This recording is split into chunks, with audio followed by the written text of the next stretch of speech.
Hi guys, it's Friday, and that means something a little different. Today we're looking at another singer-songwriter.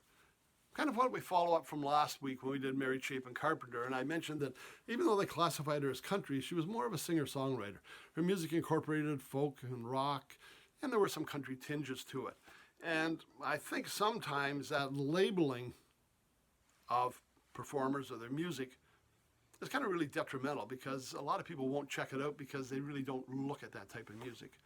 And you got to remember the labeling to me was more of a marketing tool. When we would go to the record stores or the CD stores, you categorize people by country, rock, folk, blues, whatever it happened to be, so you knew where to look for their albums. But a lot of these people kind of were more than the labels that were put on them. And today we're looking at a lady called Nanci Griffith, and again, she's in that same category. Sure, there's a few things that have a country tinge to them. There's a lot of folk in there, and there's some things that I don't know what you classify it as other than just great music. I think the songs themselves, you got to remember these singer-songwriters are telling a story.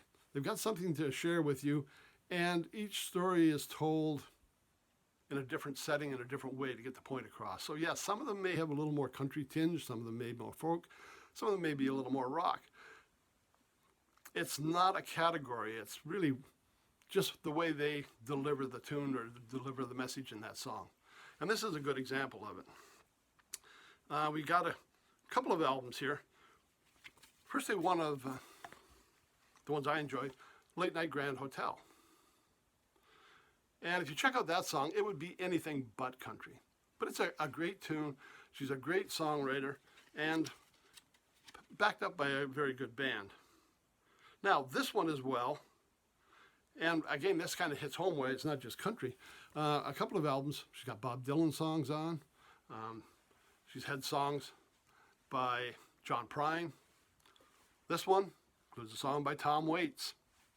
It's a long way from country, man, to be doing Tom Waits. We've got San Diego Serenade on here, which is a great Waits tune, and she does an excellent job of it. For me, a lot of times when I'm first getting to know performers, I like kind of a greatest hits album. And one of the best, because I know there's a couple out there of hers, for me it was the MCA years. I'll try and get that so it doesn't glare. Nanci Griffith, the MCA years, and a lot of really good hits on here. Songs she's written for other people, songs that she's recorded herself. I think I see Outbound Plane on here, which was a big hit for Susie Boggess. It's a great chance to get introduced to the music of what she does. Backed by her regular band, the Blue Moon Orchestra. It really is a good retrospective. And I know there are greatest hits albums out there, but this one I just found a little bit better than some of the rest. Now, this was another performer that I was introduced to by PBS, Austin City Limits.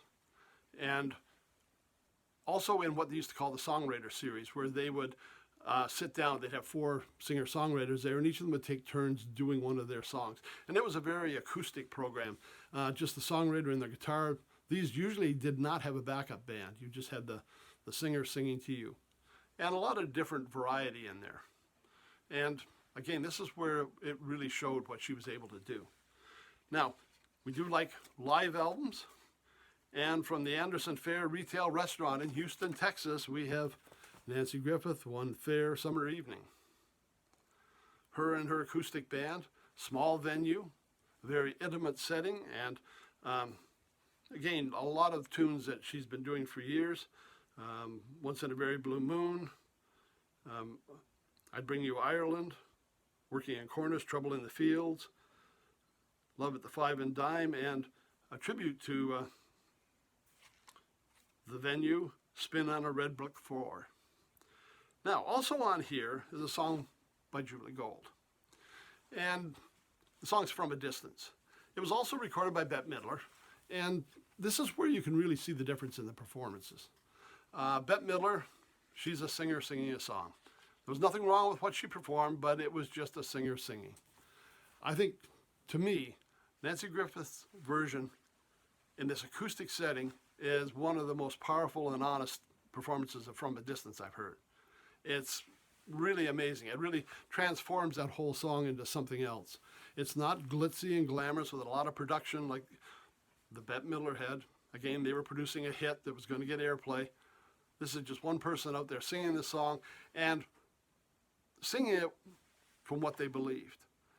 And to me, that was a standout of the song. Standout song on the album was From a Distance. So if you get a chance, I know these are on the streaming networks. Check it out. There's a couple different versions of From a Distance, but some of her live versions of it, and the one I saw in Austin City Limits, again, a very emotional and hard-hitting version. So, someone new to check out. Don't get caught up in that country label. Think of it all as if it's either good music or it's not. And some of these songs may be in a style that you're not familiar with, but not all of them are. Each song has its own style.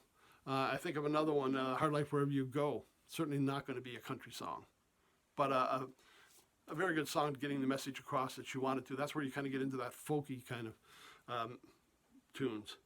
But well worth checking out. So Late Night Grand Hotel, the MCA Years, and for a little live music, One Fair Summer Evening. Okay, that's it for this week, guys.